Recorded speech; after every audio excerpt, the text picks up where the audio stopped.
public office to go and steal money and then reserve money to pay those who may want to prosecute us. Under the guise of saying I'm being used by who at this stage of my life, just by who? On my own, on my honor, I put a ball across to him, which ordinarily I'm not supposed to do. Just to honor him as a governor, as a immediate past governor.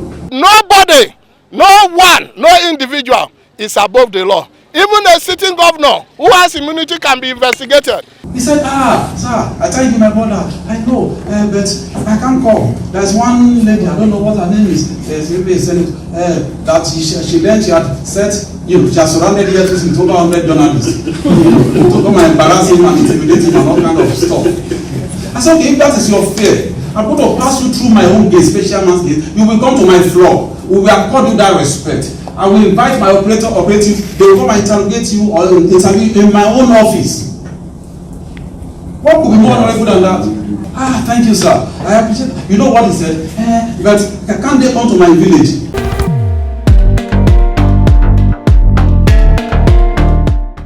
Hello and thank you for joining me on Voice TV Nigeria once again. Alright, let's hit straight into the most trending story about the youngest governor in Nigeria. Yes, I'm sure you already knew who I'm talking about, the white elephant of Kogi State. Or is he still? Because that's what a lot of Nigerians do call him. Okay, former governor of Kogi State, His Excellency YAHAYA Bello. Yes, that name for the past few days has become the hottest topic for discussion.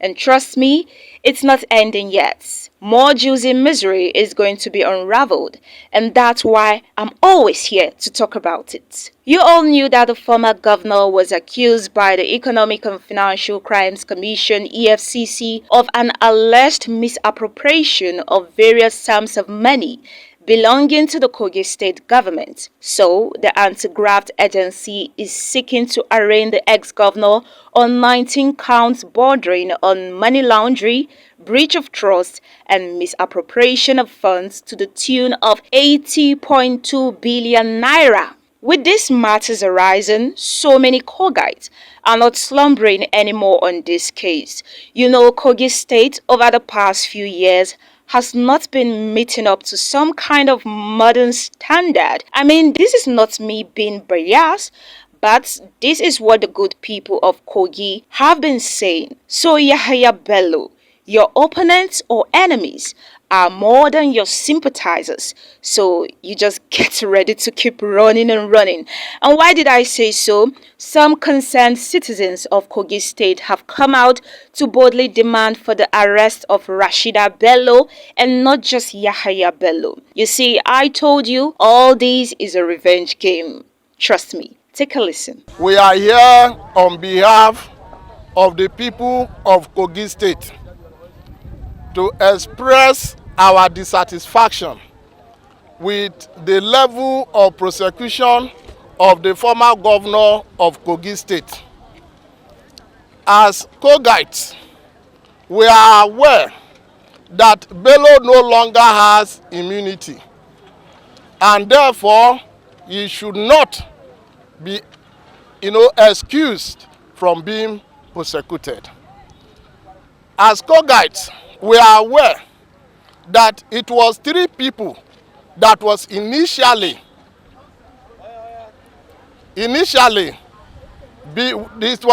that were being prosecuted. But today, the only names that are on the prosecution list is Ali Bello and Hudu.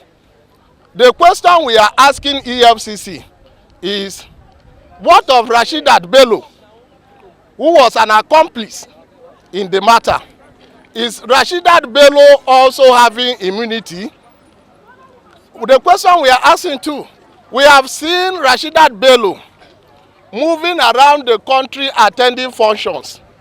Why has she not been arrested till date?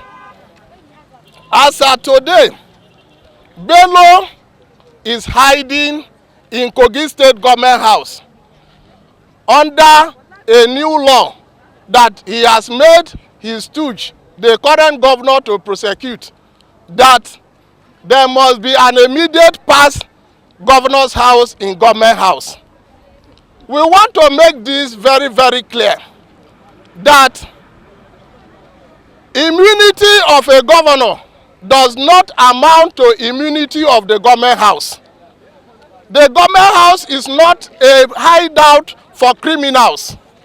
The immunity covers the person of the governor. And it is on this note, we are calling on the EFCC to do the needful by arresting Bello and then prosecute Bello, investigate him, prosecute him along with the wife and 2 others, as we know originally that they are the accomplices in this matter. Now, we are calling on Nigerian public to please take note of what gradually is building up in Kogi State. People might say, oh, it's happening in Kogi, that is their life. No. Most of the issues that we are experiencing now started from a particular state until it developed and engulfed Nigerians. As you are aware, before today, every local government was getting their money directly, even with the governors of the old. But gradually, one state started taking local government money, and eventually it has become a statewide, a nationwide issue now. No local government has access to their fund as of today. Bello has started an immediate pass government house for a former governor. If the nation refuses to rise to the occasion, it will become a way of our nation. And I do not think that the nascent democracy as desired by the current president is what is going on in Kogi State. It is on this note too that we are calling on the President of the Federal Republic of Nigeria to say that his silence on the issue of Kogi State is embarrassing the nation, because his silence is a confirmation of the allusion of the former governor that the president is aware of what he is doing. And so for him to continue to hide in government house, and even when he's invited by the EFCC, he will turn it down. Even if the court gives him invitation, he turns it down. That cannot be tolerated under this nascent democracy.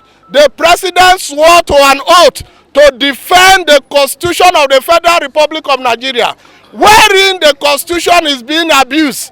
The president must rise onto the occasion to make sure that the Constitution is defended, and that nobody, no one, no individual is above the law. Even a sitting governor who has immunity can be investigated.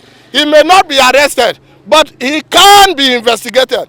Talk less of a governor who is a former one, who has no more immunity. If he is a lion that he thinks he is, let him come out. Right, we challenge him to come out. There are embezzlement petitions that are before the EFCC. Not 1, not 2, not 3, not 4, not 5, not 6, not 9, not 10. Numerous to mention. And the money involved is huge. It is above 100 billion naira. And how do we sit back to watch all that be swept under the carpet when a former governor will be boasting that his case will not be mentioned in any court in Nigeria? How can that be tolerated? So do we now crave public office to go and steal money and then reserve money to pay those who may want to prosecute us? Is that the style that we want to adopt in Nigeria as a way of our life? That people steal government money, impoverish Nigerians and get away with it. That is not what it's supposed to be. And we are asking the nation, all meaning Nigerians, well-meaning Nigerians, to come out to condemn this act of YAHAYA BELLO. He must face prosecution. He must face prosecution. He can't be exempted. I'm Comrade Okpanachi Jacob, the Secretary of Kogi Conscience Liberation Mandate, an organization that has been in the forefront of standing for the voice as a voice of the masses in Kogi State. And we are here today because of the crime, corruption that have subsumed Kogi State. If you notice, it has been in news and in public place that for the past 8 years and above, Kogi civil servants have always received less than 80% of what is due them, without a cogent reason of why that is so. This has brought us to a social and economic malaise, and the people have been subjugated to untold poverty. Now, until we rise to make the world know that the posture that have been created, if not checked as a deterrent to others, will continue in a cycle. Not just a cycle, a vicious cycle that will lead to the drawing back of the Nigerian system on the whole. You can't have been a governor and be afraid of facing the EFCC. If you have a clean bill of health, come out. EFCC have tried so many governors in this country. Joshua Darie was tried. What is his name? Ojus Okalu was tried. Peter, what is his name? Was tried. A whole lot of governors have been tried in this country. Why some are still under trial? Why is the case of Kogi State different? And it suffices to say that there is something fishy happening. And to also bring to the notice of the world and the EFCC that what had led to what we are still protesting today is still on. The percentage salary is still on in this current dispensation. So, until we are out to correct the ills of the past, which will be the template for us to launch into the future, we are going to continue to remain subjugated under the totalitarian rule that have been instituted by the catastocratic government of former Governor YAHAYA Bello in Kogi State. Ola Olukayode, chairman of the Economic and Financial Crimes Commission, EFCC, reported that YAHAYA Bello, the former governor of Kogi State, withdrew $720,000 from the state funds for his child's school fees in advance. Could you imagine that? A sitting governor, because he knew he was leaving office, moved money directly from the government to bureau de change and used it to pay his child's school fees in advance. Nigeria, what is happening?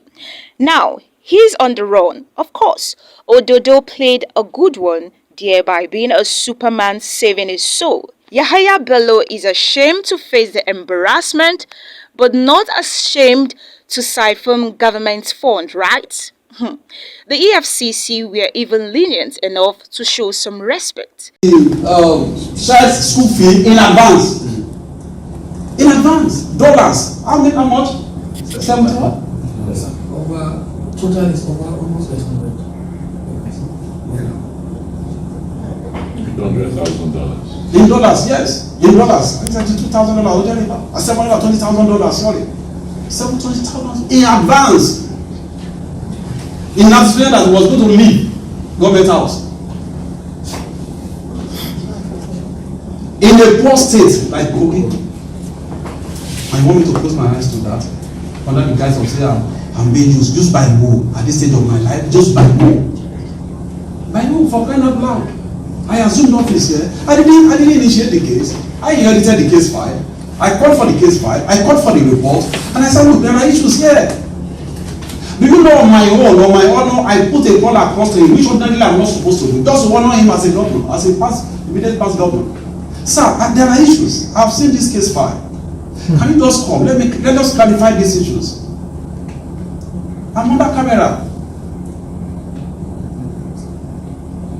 He said, sir, I tell you my brother, I know, but I can't come. There's one lady, I don't know what her name is, that she learned she had set, she has surrounded EFCC with over 100 journalists to come and embarrass him and intimidate him and all kind of stuff. I said, okay, if that is your fear, I'm going to pass you through my own gate, special man's gate. You will come to my floor. We will accord you that respect. I will invite my operative, they will come and interrogate you or interview in my own office. What could be more honorable than that? In my own office. To allay the fear. Thank you, sir. I appreciate it. You know what he said? But can't they come to my village? Can't they come to my village to come and say, I told you. He also got to talk. He sent a message to him. My director of the investigation sent a message to him. Some people say we are handling him, we are harassed. Let's be fair on this. Look, we need the EFCC. We need this institution to survive. We need this institution to survive. So many victims that we have wiped tears from their eyes, people that we have swindled and all of that, in their millions. How much are we going to say? Every day we keep recovering money for victims. Every day. In my 6 months, we have recovered close to 120 billion. Over 1,600 convictions. Somebody will now, those we are convicted, are they not human beings? Does he have 2 heads? Even if I'm going to lose the case at the end of the day, submit yourself to the rule of law. Let me be sure that, look, I don't get convictions. My job is to investigate and prosecute. Conviction is the responsibility of the court. So nobody will come and blame me, I didn't get conviction. Mine is to do my work diligently and leave it to the judiciary. For civil society to follow up. True. It's not within my power to convict anybody or to go and lock anybody up. It's not. My law does not allow me to go and take it. Come on. For what? So at that point I said, look, this is, and I kept quiet. Nobody sought to invent anymore. After he had refused the invitation, we continue with our work. After all, we don't even need him to come and make statement before we can even find a charge. If we are sure of our, the credibility of our work. So we have gathered the necessary documentary evidence. We have prepared our processes. We find the charge. So come and answer to your charge. You refuse to come and make statements here, but that does not stop me from filing my charge. And will you also refuse to come and answer that charge? We are talking of over 80 billion naira, gentlemen, that belong to the people of Kogi, allegedly stolen. Allegedly stolen. So come and tell us, you didn't steal this money. Is it today? Yes, I've lost some cases. Yes. I'm not sure, I won't condemn myself for that. Yes, I've lost some cases. Some of them are working the street. I'll be free men now today. And yes, has also won some cases. I didn't promise Nigeria that we'll be winning all the cases I take to court. It's practically impossible. Even in the American system, where we have very tight, and responsibility, they don't do that. Okay, as if it wasn't enough, his own former deputy governor, Simon Achuba, accused him in 2019 of perpetrating violence in the state. I'm not talking about Edward Onoja. I mean a former deputy to the ex-governor. If there's a language as former. He said a whole lot, and the summary was EFCC, just go get him. YAHAYA Bello is currently holed up in Kogi State Government House, and all efforts should be taken to bring him to justice. That relying on moralizing and or appeal to conscience will not yield any result or move him to voluntarily surrender to EFCC, because as the saying goes, the guilty are always afraid. It is that same fear that is making him to mobilize people to demonstrate in Lagos, and today he's also mobilizing people to demonstrate in Kogi State in Lokoja. Moreover, Governor Dodo should be requested to immediately surrender his abductee, that is YAHAYA Bello, because he is the one that came to Benghazi Street and took YAHAYA Bello away from the hands of the EFCC. On the 17th of April, under the cover of his immunity, we urge the leadership of APC to be wary in giving responsibilities to men of low character, particularly responsibilities that requires honesty, experience, and trustworthiness. The forum commends the immediate withdrawal of the heirs of the former governor, Alhaji YAHAYA Bello. YAHAYA Bello is servicing them from his loots from Kogi Treasury, hence the irresistible attachment to him and their availability for his illegal affront against his perceived political enemies and other law enforcement agencies. Did you see that? Obviously, some set of people were just hanging around for the former governor to just set foot out of government house. Then they released the gunfire. This is a battle between the EFCC and YAHAYA BELLO. If you ask me, or what do you have to say, tell me in the comment section below. I call it a battle because YAHAYA BELLO is the one making it so. And why did I say so? By refusing to show up, thereby giving the EFCC much work to do. Show yourself. It's just a question of interrogation. What ends with guilty or not guilty? Prove yourself. Or you're listening to me, am I right or wrong? Please let me know in the comment section below. And as you do so, don't forget to give a thumbs up to the subscription button and follow us up on every other social media platforms. I am Patience Obot for Voice TV Nigeria.